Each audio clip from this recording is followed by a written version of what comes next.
सफ़ेद बाल वक्त से पहले आना शुरू हो गए तो घबराएं मत। एक पैन में कलौंजी और नीम का तेल डालकर इसमें कड़ी पत्ते, मेहंदी और नीम का ताज़ा पत्ते शामिल करके हल्की आंच पर इतना पकाएं कि पत्ते जलने लगें। जब आप पका रहे होंगे तो इसमें झाग आ रहा होगा। ये झाग जब बनना रुक जाए तो मतलब आपका तेल तैयार हो गया है। अब इसे छान कर एक बोतल में रख दें और हफ्ते में 3 बार इसका इस्तेमाल करें। मछली को धोने से कबल इसमें ढेर सारा नमक लगा कर रखें। इसकी वजह से इसकी नमकियात से मछली की बदबू ख़त्म हो जाएगी और इसका गोश्त नरम हो जाता है।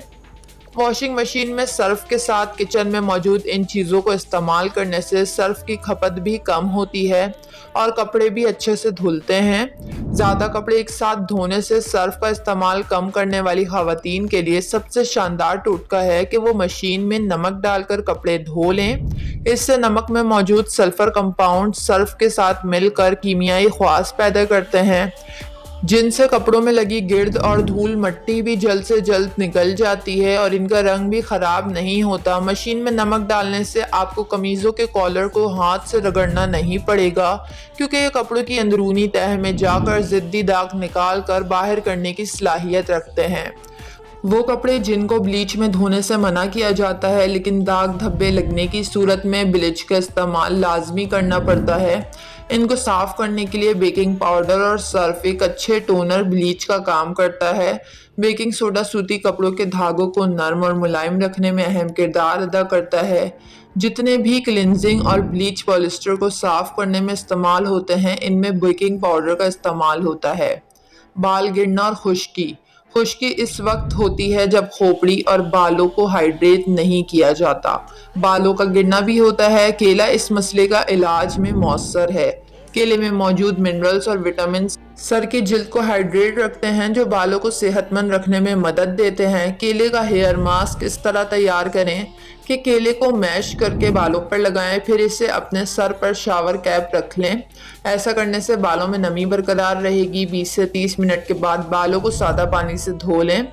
इस पैक को हफ्ते में 1 बार इस्तेमाल करने से बाल गिरना बंद हो जाएंगे और खुश्की दूर हो जाएगी। फर्श के दागों को भी सिरके से साफ किया जा सकता है। इसके लिए 1 कप सिरका में 1 चाय का चम्मच नमक मिलाकर मिक्सचर बना लें। अब इसे ब्रश या स्क्रब की मदद से रगड़ें। सिलेंडर के दाग चंद मिनटों में गायब हो जाएंगे।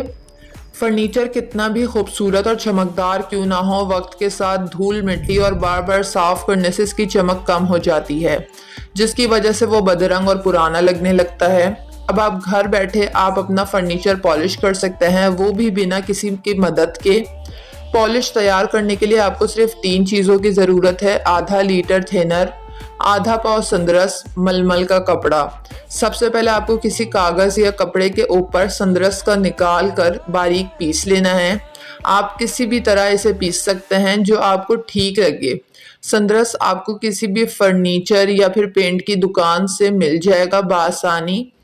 अब इस पिसे हुए संदरस को थिनर की बोतल के अंदर डाल दें। डालकर ढक्कन लगाकर इसे अच्छी तरह हिलाते रहना है हर थोड़ी देर में, फिर इसे रात भर के लिए रख देना है।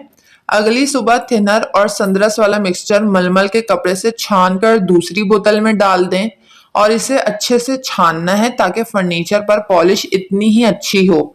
अब इसी मलमल के कपड़े से हम पॉलिश करेंगे।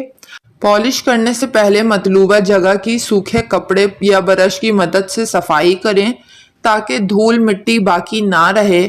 मलमल के कपड़े पर थोड़ी सी पॉलिश लगाएं और जहां जहां भी आपको पॉलिश करनी है वहां अच्छे से इसका एक हाथ फेर दें। जब आप एक हाथ फेरते हुए नीचे आए तो आप वापस ऊपर मत जाइएगा, वरना पॉलिश खराब सी लगेगी।